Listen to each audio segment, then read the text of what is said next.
I'm Ty Carrier, sophomore pitcher for the Westminster Titans. Don't go anywhere. Titantown Sports coming up next.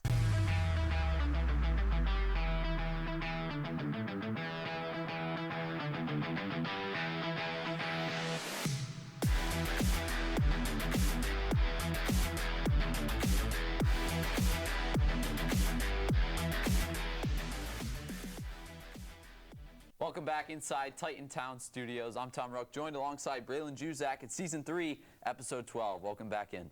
Yeah, Tom, we got a lot of action-packed segments here. We got Polar Plunge, we got D3 Week here in New Wilmington, and then we have Give Day coming up on April 16th. Absolutely, Giving Day coming next week, but it is D3 Week, NCAA Division III Week. We're starting with that. In a world where college athletes can make tremendous amounts of money from their name, image, and likeness, the state of college sports has taken a dramatic turn. From the transfer portal to social media stardom and outrageous endorsement deals, college athletics have truly changed. At the NCAA Division I and Division II levels, it's becoming less about the journey and more about the paycheck. However, at the Division III level, athletes play the game for its intrinsic value of competition. Division III is now seen by many as the purest form of collegiate sports. Happy D3 Week. I chose to be a D3 athlete for the balance between academics and athletics and being able to compete at a high level while also focusing on getting my degree. I chose to be a D3 athlete to have a good balance between my athletics and my academics. D3 allows me to further my education while playing my sport at a higher level. Introduced in 2010, Division III Week highlights the positive influence of D3 athletes within their colleges and surrounding communities. Westminster College basketball and track and field athlete Rylan Dye, who recently broke the school's program record in the high jump, spoke about his community and its impact on his decision to compete at the D3 level. So I chose D3 just because it was close to home. My house in Hermitage is only 15 minutes away from here.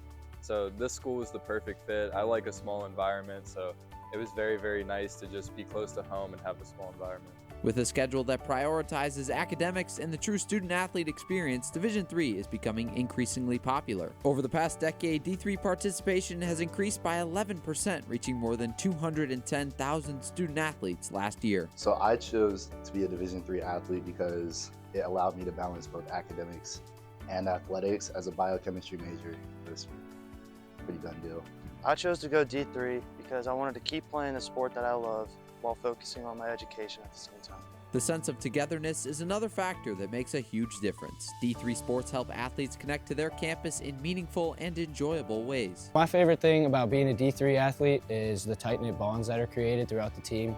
I chose D3 because it allows me to go to study hours, I get to have a job, and I get to work around with my coaches in the track team. That's the team I'm on. We're all very close and understand each other. My favorite part about being a Division III athlete was probably the community. You know, I came here, I got to meet all the guys, and I just bonded well with them.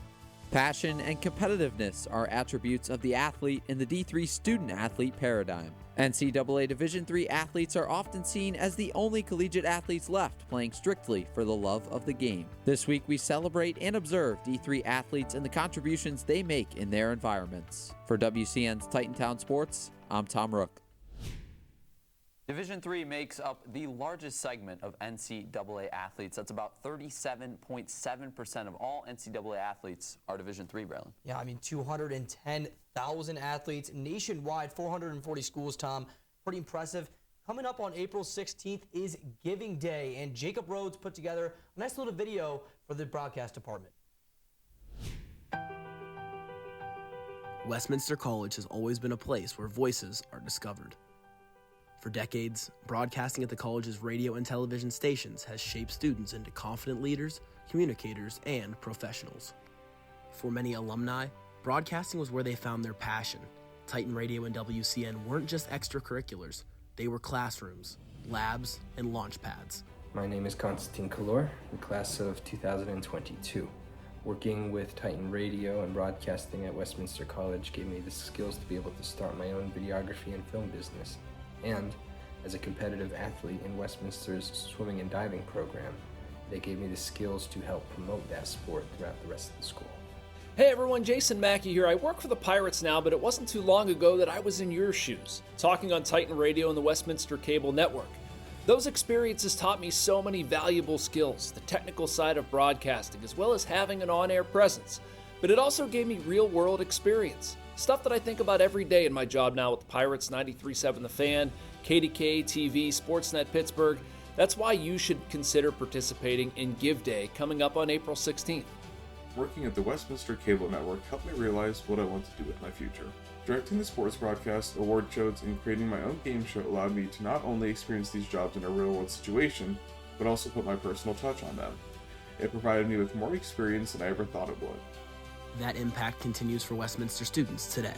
Well, learning how to be a leader through Titan Radio, I think, is the best way to do it. We get so many incredible opportunities to collaborate with our peers and with superiors as well, coaches, players, and commissioners of the conferences. It's a real sandbox. We get to do things that we wouldn't get to do anywhere else if we weren't right here with Titan Radio and WC. The Westminster Broadcasting Department has enabled me to diversify my learnings and opportunities here at Westminster, even though I'm not specifically a broadcasting major. WCN has captured a lot of special moments in everyone's career. They captured a special moment in my career, and it's just an honor to have that and look back on it. And I'm always going to cherish it. So thank you, WCN. My parents stay connected to my life by watching the live stream, and them watching the live stream is them involved with my life. I think what makes it worth it is the experiences that it provides young men and women. These are experiences for folks who are going into broadcasting that are so valuable and so beneficial, but also for folks like me that were going the route of, being an educator and being a teacher. I just think these real world experiences, the ability to communicate transcends profession, it transcends career. So I think, giving students this opportunity is something that makes it so worthwhile. Technology is evolving faster than ever. Student broadcasters need updated equipment, software, and resources to stay competitive. Your support ensures talent is never limited by tools. Supporting broadcasting means investing in the next generation of storytellers, media professionals, and leaders. To donate, email alumni@westminster.edu. Give today. Any amount makes a difference. Every broadcast starts with a voice, but it takes a community to keep it going. By supporting Titan Radio, WCN, and Westminster Communication Studies, you're investing in the next storytellers, journalists, and creators. Don't let these voices go silent. Giving Day, an annual occasion here at Westminster College, and the broadcasting department has been a staple at the college for years in the past. And I think I can speak for all of us here at Titan Town Studios. These experiences mean a lot to us, Tom. Yeah, coming up next week, Thursday, April 16th, you can have the opportunity to donate to our broadcasting department, athletics, endowed scholarships, also the Student Emergency Fund, and plenty of other great funds for Giving Day. That's next week, April 16th, Thursday. Yeah, Giving Day. I mean, we would really appreciate it. Anything matters here for us at the broadcasting department here at Westminster College. But let's get into some spring sports, Tom. Yeah, spring sports are in full swing, and the Titan men's lacrosse team continued PAC play on Wednesday, hosting the Franciscan Barons, led by freshman Brennan Robinson with 4 goals. The Titans bested the Barons 17-9. Kyler Nigliazzo and Jake Spiritoso added Westminster with a pair of hat tricks. The win thrusted Westminster into a playoff spot, improving to 2-3 and 5th in the PAC, tied with Hiram and Franciscan. The Titans will travel to Hiram College for a 3 p.m. draw on Saturday. Their next home game is Saturday the 18th for Senior Day against Washington and Jefferson. Also, with women's lacrosse, the Titan women's lacrosse team continued to shine offensively, traveling to Hiram College, welcoming the Terriers 22-1. It was the second straight game with 22 goals for Westminster and second largest margin of victory this season. Still chasing the unbeaten Wolverines of Grove City, Westminster is tied for second in the PAC with Chatham after Wednesday's competitions at 4-1. The Titans and Cougars hold a 1-game lead on Bethany and W&J. Westminster will host W&J on Saturday for Senior Day right here in New Wilmington at the UMPMC Sports Complex at 1 p.m. Braylon. On the diamond, softball split with Grove City, taking game 1 7-3 with a 5-run takedown in the bottom of the 6th inning and falling 6-1 in game 2. Westminster still sits atop the PAC standings with a 10-2 record in conference play. Hot on their tails is Geneva, who swept W&J to win their 7th and 8th straight. The Titans hold a 2-game lead and would be hosting the PAC tournament if the postseason started today. Westminster is coming off back-to-back PAC championships. Also on Wednesday, the Titan baseball team destroyed number 19 W&J for a PAC doubleheader. Game 1 saw freshman Jacob Harrelson deal 8 scoreless innings and pick up 4th win of the season in a 4-0 takedown of the Presidents. In Game 2, we saw free baseball going 11 innings, leading off the 11th with a triple. Aaron Jones would score the winning run off a Brecken-Minnick single. The sweep ended W&J's unbeaten streak in the PAC and saw the Presidents falling 8-2.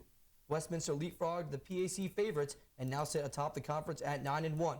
Unlike softball, the tournament is hosted at W&J regardless of regular season outcome, and the Titans fell to Grove City last year in the PAC championship, Tom. It was the first baseball sweep of W&J for the Titans since April 12, 2003.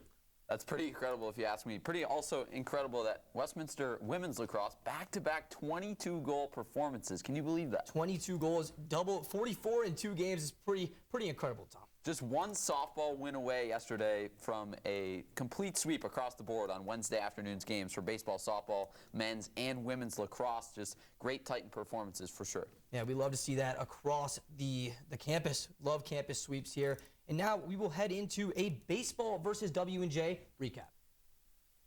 The National Invitational Tournament, otherwise known as the NIT, has become a lesser event in the modern era, even receiving the backronym Not In Tournament. You know that stands for Not In Tournament, right? However, just mere decades ago, it was close to the pinnacle of college basketball. In 1941, Westminster compiled a 20-1 regular season record, earning them an invite to the NIT held at Madison Square Garden in New York. To begin to understand the Titans' journey to the big stage, I sat down with Westminster historian Darwin Huey. Westminster basketball, I don't remember exactly what their record was going into it, but only a couple of losses. We think of Division I and Division III and big colleges and small colleges. They didn't think about that back then.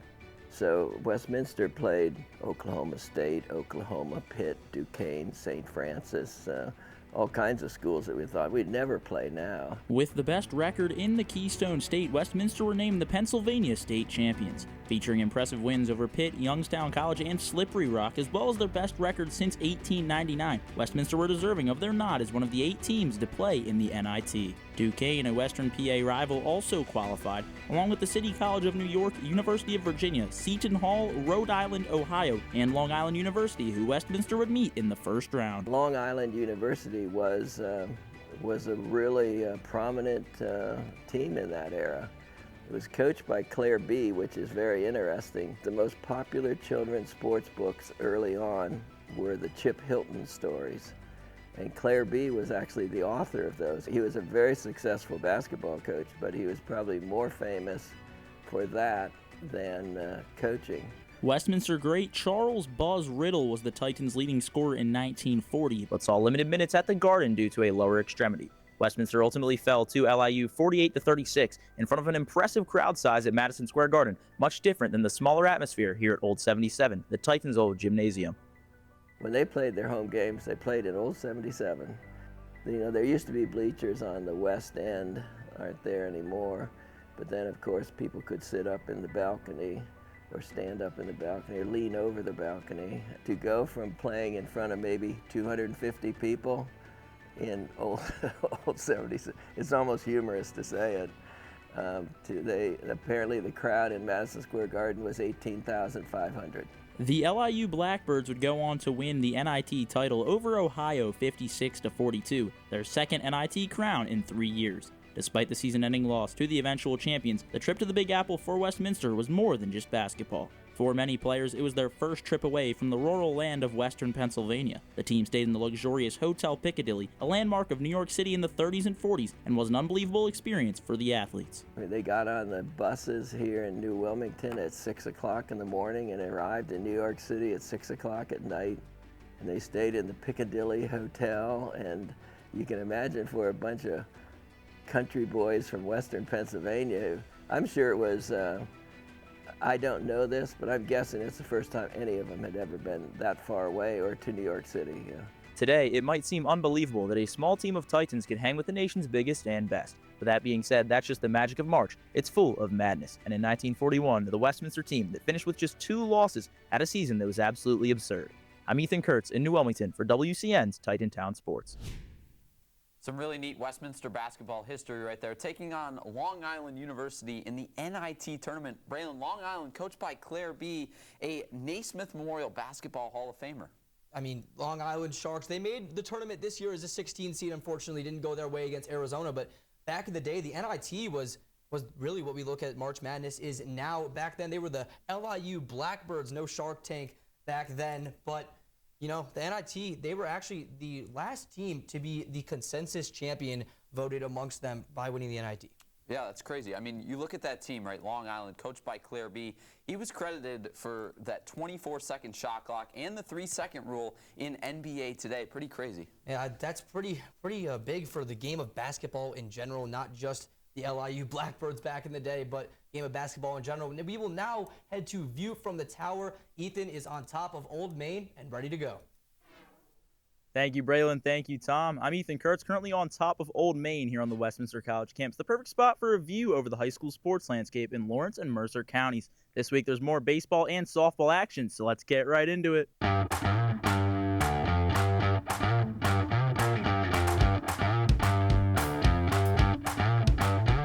All eyes were on Sharon and Hickory softball Monday, and Penn State commit Maddy Vogan continued to steal the show.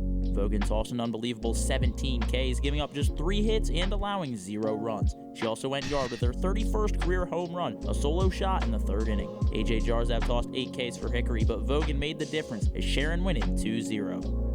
Last week, the Tigers met Cranberry area, and Vogan once again struck out an impressive 17 batters. Maya Bundrant had 2 hits and 2 RBIs as Sharon win it 4-2. Last Thursday, Mohawk cruised past Laurel in 5 innings of non-section baseball. Vinny Pizzulo went yard once and batted in 3 runs, while Chase Wise also had 3 RBIs. Colton Carlson had 2 RBIs for the Spartans, but it's all Mohawk, 13-3. Wilmington met an undefeated Shenango squad last Thursday, with the Hounds looking for a statement win. Owen Bauer had 2 RBIs, and Danny Leonard went 2 for 3 at the plate and got the save as Wilmington pulled off the win 4-1. In softball, Newcastle's bats went cold against Shaler, dropping the non-region contest 11-0. They followed that game up at Plum and got the momentum back offensively, scoring 11 runs, but that wasn't enough as they fall 11-10. Mohawk softball used a 15-run first inning to coast by Hopewell. Caitlin Hare and Addie Moskal blasted back-to-back homers in the first. Moskal made it 2 shots for her on the day with a leadoff bomb in the second as well. It was all Mohawk, 16-2. Laurel and Shenango met Friday in softball. Macy Lang had 3 runs and Lexi Kroll posted 2 RBIs for the Spartans. Addison Downing went yard once for Shenango, but it's Laurel that win it, 6-2. Shenango baseball met Quaker Valley, and Trey Ross had himself a game, doubling twice and driving in 2 runs. Shenango get the 6-4 triumph. Neshannock took on Union Saturday. Ryan Cameron drove in 2 for the Lancers, and 4 different Scotties batted in runs for Union. Neshannock's early start proves to be the difference, as a late Union rally isn't enough. The Lancers prevail 5-4. That's all for this week's edition of The View from the Tower. I'm Ethan Kurtz in New Wilmington for WCN's Titantown Sports. Ethan Kurtz, always with the great view from Old Main. Pretty neat to see a couple teams playing right here at Westminster College on our baseball field. Yeah, consistently a great segment each and every week from Ethan Kurtz. But the Round Ball Classic is set to showcase some of the region's top senior basketball talent later this spring. Lawrence and Mercer counties will be well represented on the All-Star stage. In the Class 2A boys game, David Quat of Neshannock carries the flag. Forwards from across Western Pennsylvania, and then for joining a roster packed with standout guards. And in the District 10 boys matchup, Mercer County brings a strong trio of Jaden Amos, along with Ashton Bull and Trevor Borowitz of Hickory, headline a District 10 squad coached by Garrett Blaschek of Lakeview, giving the county both star power on the court and leadership on the sideline, Tom. Absolutely. It's crazy. You know, we've been talking spring sports this whole episode. Cool to see some more basketball action with Lawrence and Mercer County clearly represented. Also, now at Westminster College, we're going to talk some Special Olympics. At Westminster College, a long-standing tradition of community and inclusion is once again front and center in 2026. The college is partnering with Lawrence County Special Olympics, opening its athletic facilities, including the Memorial Fieldhouse, to host this year's regional Special Olympics basketball tournament. The event is powered by Westminster's own student volunteers, especially members of the Student Athlete Advisory Committee and the Council for Exceptional Children, who handle everything from organizing and operating the tournament to refereeing the games. And this year, Titan Radio will be on site as well, broadcasting live throughout the day and bringing listeners inside the energy and excitement of the event. Beyond basketball, Special Olympics athletes return to campus throughout the year for a range of seasonal competitions, including track and field, soccer, and bowling. Participants from across multiple counties come together to compete, build confidence, and experience the support of a vibrant collegiate community. The full day of events runs from 8 a.m. to 4 p.m. Braylon. Yes. Exciting day. Yes, super exciting. I'm going to be down there on Saturday morning. It's going to be a blast, Tom. Absolutely. Now, we're going to transition to the Polar Plunge. Javier White caught up last week on this great story.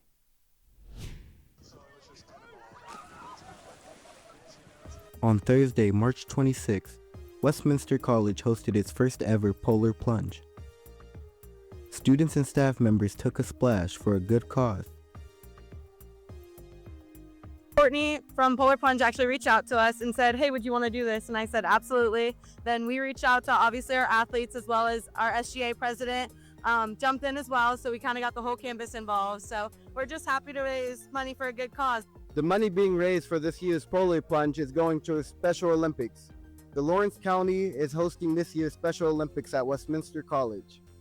I got the chance to follow up with a few students after. I decided to jump because it's a great cause. We decided to pull up a Special Olympics thing at our school, and it's to give money so we can do that. We're doing it for all the Special Olympic kids out there, so it's good. It's going to be a good little event. We all raise $25 minimum, and then a lot of people raise a lot more than that. I think we as a team got to like $410, which is pretty awesome. I spoke with some staff members regarding the Special Olympics. Saturday, April 11th, and we'll have our annual event and have a great day and host a lot of Special Olympians, and it's a wonderful day for campus and wonderful day for everybody. Being able to have our Student Athlete Advisory Committee bring something like this to campus is really, really meaningful, and it impacts a lot of people. Oh, it was excellent. It was fun. It's for a good cause, and it's what you want to do. That was the first Polar Plunge at Westminster College. I'm Javier White with Titantown Sports.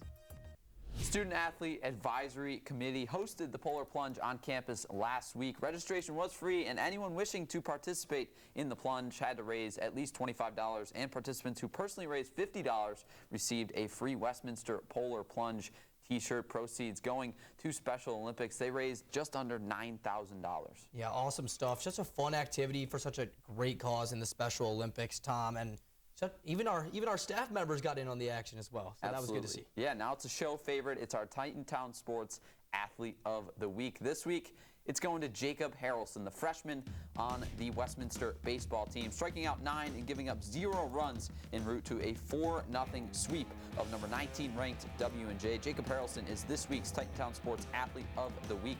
Through 8 appearances, Harrelson has kept a 1.54 ERA, a 4-0 record, and struck out 36 batters in 36 innings. Yeah, just awesome stuff there on the diamond for the Titan baseball team. They are rolling right now, but now we'll transition over to our high school athlete of the week, and it is none other than Maddy Vogan, Penn State pitching commit. Going from the mound to the circle, this week's high school athlete of the week is Maddy Vogan, pitcher for the Sharon Tigers softball team.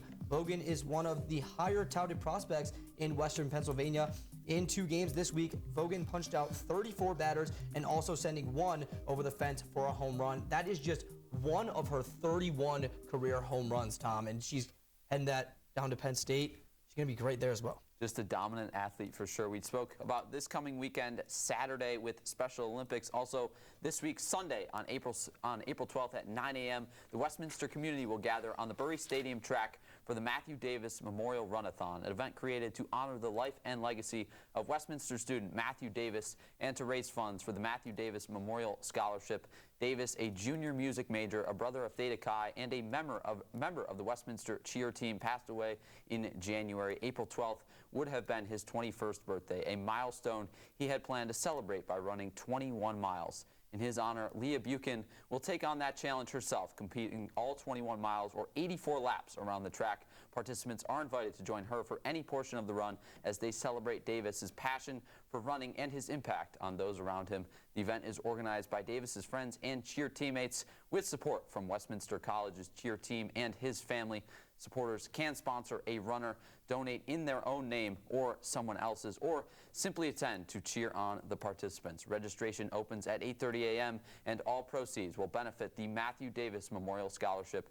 QR codes to register or purchase a t-shirt can be found on the Westminster College cheer team's Instagram page at WC_Titan Cheer. That's this week, Sunday, April 12th, the Matthew Davis Memorial Run. Another amazing cause. Get out there, run some laps for an amazing cause in the Matthew Davis Foundation, and should be a good time down there. Yeah, now we're going to talk a little bit of lacrosse. That's you and Seth Carroll, Braylon. We have a unique story about some tape on some helmets. Some Titans men's lacrosse players carry more than just their gear onto the field. What might look like a simple piece of tape with a few letters on their helmet actually tells a much deeper story. Sophomore Jake Spiritoso shares the bond he has with his grandma, and a saying that's important to him. What might just be a saying has a deeper meaning, something he carries with him every time he steps onto the field. I have God is good on my helmet, and the reasoning behind it is because me and my grandmother always have this saying, God is good all the time, and all the time God is good. And before every game, I make sure to text her that, and she texts me the same. So it's super important. It's been in my family for a long time, and it's just something that I truly believe in, and it's important with my religion as well. Senior Marshall Maguire opens up about the meaning behind his helmet, his father, a friend, and the connection to his mental health. A reminder of where he comes from and who he's playing for. So on the right side of my helmet are the initials for Dan Blank, who was my fraternity father, who a little over a year ago lost a battle to mental health. So that's a big reason why our dedication game for Morgan's Message is so important for me, and I'm a big supporter of mental health, so I wanted to keep him next to me at all times while I'm on the field. And then on the other side are the initials for my dad, Kelly G. Maguire, who lost the battle to cancer going into my senior year of high school. And he's a man that I always work every day to be more like, and I've always worked to just make him proud. And he teaches me a lot of lessons even 3-4 years later. So I always keep him on my left side right above my heart to remember the reasons that I play the sport. Senior Zack Reid opens up about the meaning behind his helmet and the bond he shares with his aunt and a family friend he lost during his time in college.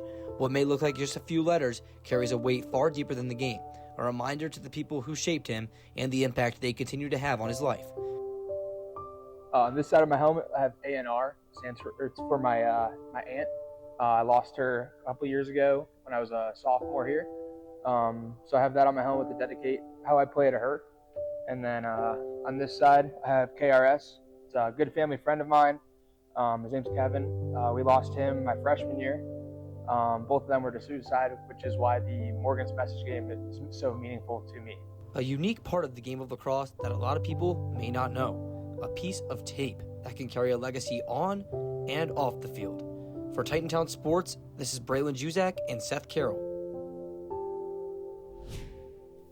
Such a unique part of the game of lacrosse that not many people pay attention to, but people are able to carry out things that are important to them, whether it's a saying, initials, Bible verses, memorials, whatever it is, they can take that onto the field with them while they play, Tom. Yeah, really cool to see those three athletes playing for something more than just their sport. Yeah, it's a tradition that kind of started in the 2010s, and now it's everywhere. It seems that everybody has some tape on their helmet. Honestly, awesome to see, and it helps players do what they got to do on the field. So now we'll head to trivia, and this week's question is, who was the first Westminster women's golfer to win PAC MVP? Was it A, Morgan Byers, B, Erica Hoover, C, Kelsey Phillips, or D, Casey Clifford? Brandon, I'm going to be honest, this is a complete shot in the dark for me. I really have no idea. I'm going to go lucky letter B, Erica Hoover. Let's see. Oh, Kelsey Phillips. Nice try, Tom. I honestly had no idea either, so I was right there with you. But let's go to the Mural Minute with Jordan Tate. Welcome back to Mural Minute, Titan fans. I'm Jordan Tate, and today we're going to highlight Kelsey Phillips, one of the most accomplished golfers in Westminster College history and standout name in the Titans record books. Phillips built an impressive career from 2014 to 2018, earning all PAC honors in all 4 seasons. She made an immediate impact as a freshman, finishing 4th overall in the PAC championships and earning all PAC first-team recognition. As a sophomore, she continued to improve, finishing 7th at the conference championships and adding an all-PAC second-team honor. Her junior season in 2016 and 2017 was historic. Phillips captured first place at the PAC Championships with a combined score of 335 and became the first golfer in Westminster history to win the PAC Most Valuable Player. She followed that up with an even stronger senior campaign, winning the PAC Championship yet again and earning PAC Player of the Year for a second straight season. Kelsey Phillips left Westminster as a dominant force and paved the way for one of the greatest dynasties in PAC history.